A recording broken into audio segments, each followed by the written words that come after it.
ఇంటిలో కఠినత్వం బయటపడిద్ది. మన కఠినత్వం బయటపడేది సంఘంలోనా ఇంట్లోనా చెప్పండి? మన కఠినత్వం బయటపడేది ఇంట్లోనా సంఘంలోనా? ఇంట్లో కఠినత్వం బయటపడిద్ది. ఇక్కడ అందరూ దేవదూతలే. సాత్వికం తెలియచేయబడేది ఎక్కడ? దేవుని సాత్వికం తెలియజేయబడేది ఎక్కడ? సంఘములో.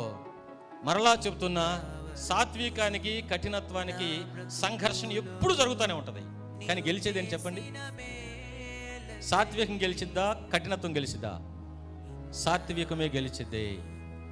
సాత్వికం అర్థమైతే, ఒకవేళ సాత్వికానికి దూరంగా ఉంటే కఠినత్వానికే పోరాటం జరుగుద్ది. అందుకని ప్రభు అంటున్నాడు, నా సన్నిధికి రండి. ఒకని తల్లి వారిని ఆదరించినట్లు చెప్పండి, నేను మిమ్మును ఆదరించుదును. ఎక్కడ? 66:13 యెషయా గ్రంథంలో ఉంది. యెరూషలేములోనే మీరు ఏం చేయబడుదురు?